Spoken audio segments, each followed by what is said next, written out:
네, 크롱님들 반갑습니다. 박종환 작가입니다. 밤사이에 중요한 이벤트를 소화하면서 시장의 상황이 점차 또 변화되는 국면들을 보이고 있습니다. 비트코인은 현재 온체인 관점에서 마지노선 근방까지 내려와 있는 상황인데요. 전날 대비로 금리 인하 가능성도 더 낮아졌기 때문에 과연 비트코인 가격이 이 핵심 지지선을 지켜내고 반등에 성공할 수 있을지 점검해 봐야 됩니다. 자, 오늘 영상을 통해서 전체적인 주요 포인트와 방향성 살펴보겠습니다. 네, 오늘 영상이 도움이 되셨다면 구독, 좋아요, 댓글, 알림 설정 정중히 부탁드리겠습니다. 네, 그러면 거시경제 이벤트부터 살펴보겠습니다. 먼저 뉴욕 증시 3대 주가 지수 한번 살펴보시면은 그동안의 과도한 하락에 따라서 반발 매수세가 나오면서 장 초반에는 긍정적으로 시작을 했는데 그 이후에 약세로 돌아섰다가 다시 반등을 하는 굉장히 복잡한 무빙을 보여줬습니다. 그만큼 그 사이에 여러 가지 이벤트들이 발생을 했다라는 의미인데요. 결론적으로는 3대 주가 지수가 모두 다 상승으로 마감을 했습니다. 네, 현재 거시경제 흐름은 더 복잡하게 흘러가고 있는데요.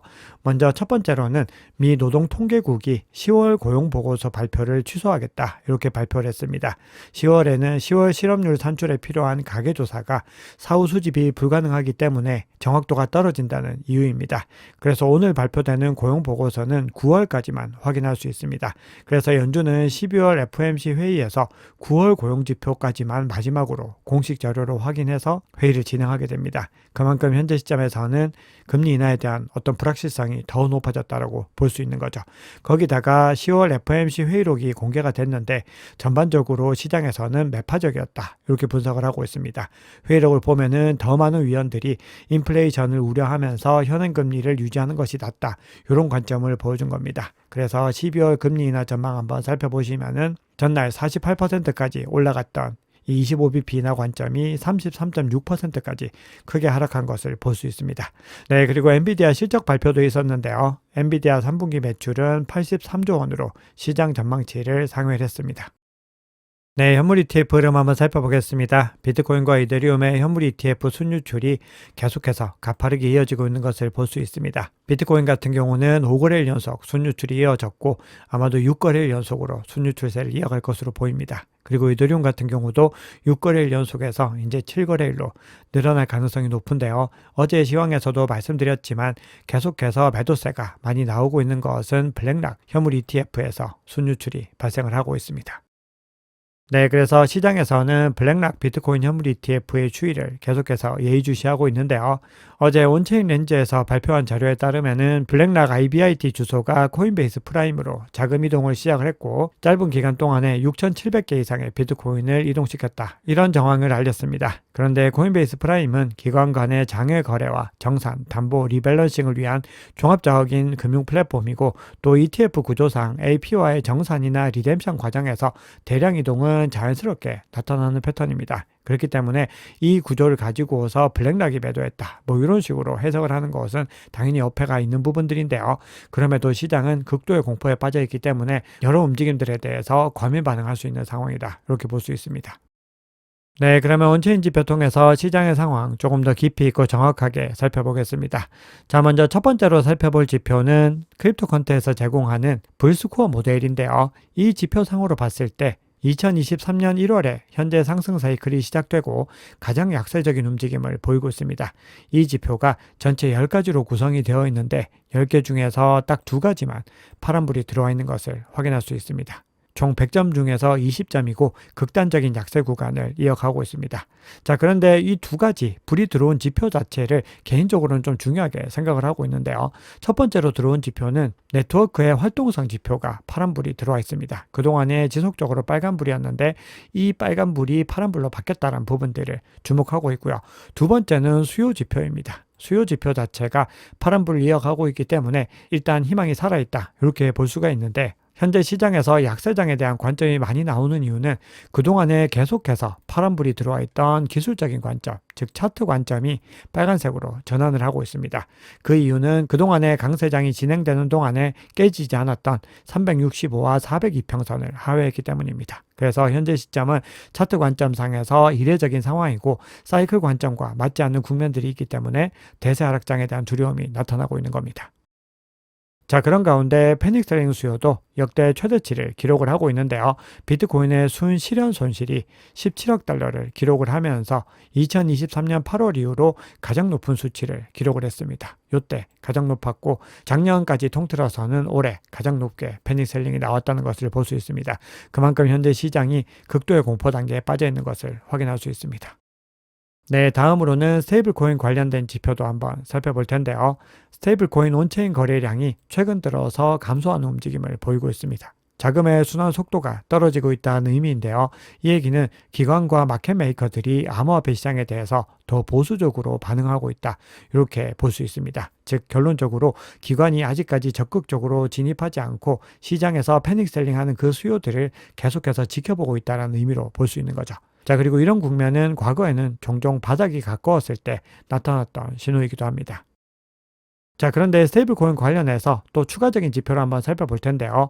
꾸준히 확인하고 있는 지표 중에 하나입니다. 비트코인 대비 스테이블 코인 비율이 어느 정도 수준인지를 한번 살펴봤을 때 바이낸스 거래소를 기준으로 살펴보면은 이 비율 자체가 이번 대세 상승장 시작되고 가장 낮은 수준까지 내려간 것을 볼 수 있습니다. 그리고 최근의 움직임들을 한번 살펴봤을 때 유례없을 정도로 많이 내려가 있는 것을 볼 수 있죠.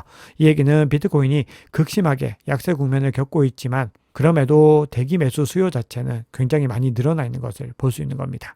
즉 잠재적인 매수 수요는 높게 형성이 되어 있는 것을 볼 수 있습니다. 그리고 과거 패턴을 한번 살펴봤을 때 이렇게 파란색으로 시그널이 뜨고 나서는 가격이 크게 반등했던 구간이 포착된 것을 볼 수 있습니다. 그렇기 때문에 현재 시점에서는 일단 이런 웅축 구간들이 더 깊어지면 깊어질수록 더 크게 반등할 가능성이 높아진다. 이렇게 해석할 수 있습니다. 자, 다음으로는 이렇게 약세 국면에서도 긍정적인 시그널들을 한번 찾아볼 텐데요. 첫 번째로는 바이비트 거래소에서 비트코인의 테이커 매수 매도 비율이 단기간에 급등한 움직임을 보였습니다. 이 움직임들이 반드시 가격 반등을 이끌어낸다 이렇게 볼 수는 없지만 그럼에도 시장의 반등을 이끌기 위한 모멘텀이 작용하고 있는 시그널이기 때문에 일단은 긍정적인 시그널로 봐야 될 것 같습니다. 다만 지속성 여부를 지켜봐야 되는데요. 지속성과 관련해서는 고래들의 움직임, 그중에서도 신규 고래들의 움직임을 계속해서 주목해 봐야 됩니다. 현재 시장의 구조를 조금 더 면밀하게 살펴봤을 때 장기 보유자 매도세는 계속해서 나오고 있지만 그럼에도 이 장기 보유자 매도는 패닉 셀링성의 성격을 가지고 있지 않다라고 말씀을 드렸습니다. 워낙에 초기부터 투자를 했기 때문에 높은 수익률을 실현을 하고 있는 부분들을 의미를 하는 것이고요. 그리고 기관 보유 물량도 함께 살펴봤을 때 이 두 가지 물량의 추이는 전체적으로 크게 하락 추이를 가져가지 않았습니다. 즉 하락 구간에서도 이 물량들은 전반적으로 높은 수준을 유지를 했던 거죠. 하지만 개인 투자자와 단기 보유자 물량을 살펴보면은 상대적으로 더 많이 유출된 것을 볼 수 있습니다. 즉 이 얘기는 패닉 셀링이 실질적으로 가격의 하방 압력을 많이 가하고 있는 부분들을 확인할 수 있는 겁니다. 즉 기관들은 물량을 늘리진 않지만 보유한 물량들을 유지하면서 시장을 계속해서 지켜보고 있는 것이고요. 실질적으로 계속해서 가격을 떨어뜨리고 있는 것은 개인 투자자와 단기 보유자들의 패닉 셀링이 많이 작용을 하고 있다는 겁니다. 자, 그런 가운데 신규 고래들은 꾸준히 매집을 하고 있는 정황도 포착이 되고 있습니다. 신규 고래 주소에서는 계속해서 축적이 이어지면서 전반적으로 시장의 구조는 무너지지 않은 것을 볼 수 있습니다. 즉 이 부분을 우리는 현재 시점에서 굉장히 중요하게 살펴보셔야 됩니다. 자, 그런데 제가 서두에서 시장이 중요한 변곡점에 와 있고 지금 비트코인 가격이 온체인 관점에서 중요한 구간에 임박해 있다라고 말씀을 드렸는데요. 진짜 약세장으로 전환되는 시그널들은 이 두 가지 지표를 하방 이탈할 때 나타날 가능성이 높습니다. 자, 그러면 하나씩 살펴볼 텐데요. 우선 온체인 관점에서 상승장의 기준이 되는 것은 단기 보유자 실현 가격이라고 늘 강조드렸습니다.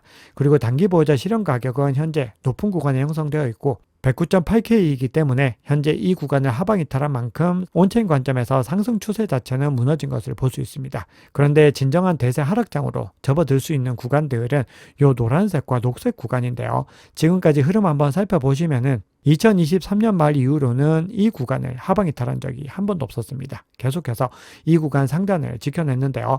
노란색은 활성 투자자의 평균 단가이고 그리고 녹색은 실현 가격보다도 더 진정한 시장 평균 가격입니다. 그래서 이 두 가지 가격이 현재 88.6K와 82K에 형성이 되어 있습니다. 그리고 어제 하방 압력을 받았을 때도 이 노란색 선에 있는 88.6K를 지켜내는 데 성공을 했는데 만약에 이 두 가지 구간을 하방 이탈하게 된다라고 했을 때는 온체인 관점에서도 이제 약세장으로 진입하는 시그널로 볼 수가 있습니다. 그래서 마지노선으로 82K를 지켜내는 것이 중요합니다.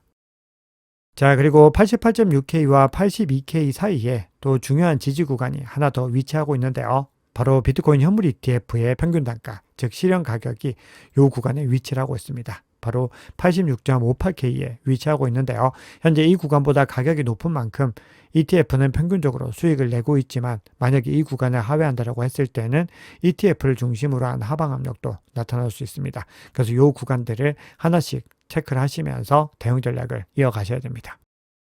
네, 그러면 시장의 중요한 이슈들 몇 가지 정도 살펴보겠습니다. 먼저 단기 전망 살펴볼 텐데요.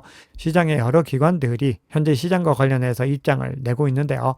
우선 비트와이즈의 최고 투자 책임자인 맷 호건 같은 경우는 비트코인이 기관과 국부 펀드 그리고 연기금의 수요가 계속해서 증가하고 있기 때문에 현재 단기 하락은 일시적이다. 이렇게 얘기를 하고 수요는 더 많이 형성되고 있다. 이렇게 얘기를 합니다.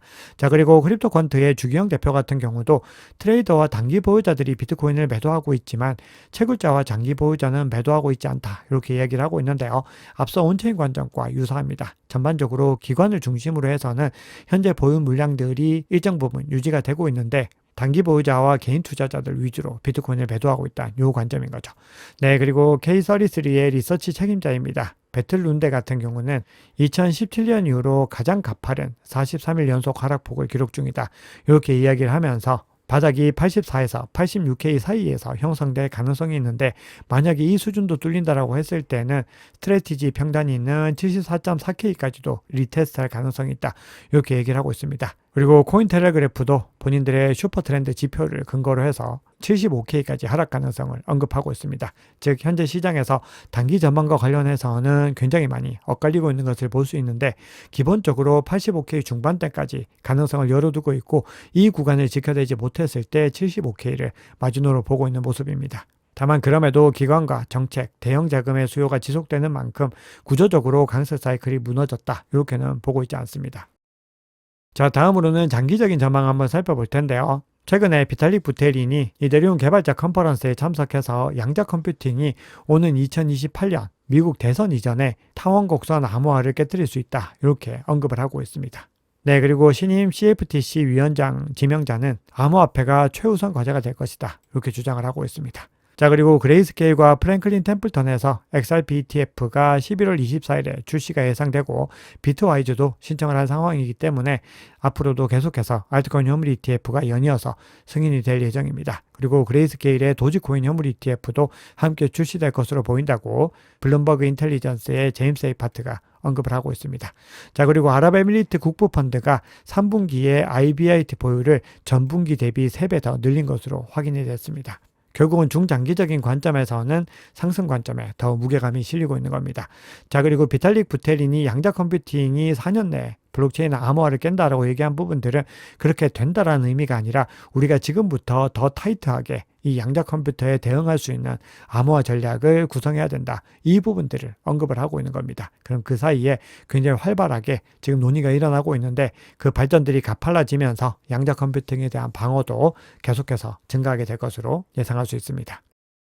네, 그러면 CBD 지표와 코인베이스 프리미엄 지표 한번 살펴볼 텐데요. 현재 CBD 지표상으로 가장 큰 규모의 갈색고래는 관망세를 이어가고 있는 가운데 나머지 주체들이 또 물량을 던져내면서 전체적인 주문량은 어제 깜짝 반등을 했다가 다시 하회하고 있는 것을 볼 수 있습니다. 코인베이스 프리미엄 지표상으로도 다시 반등에 성공을 했었는데 다시 하회를 하고 있는 모습입니다. 역시 양수 영역까지는 굉장히 거리가 있는 것을 확인할 수 있습니다.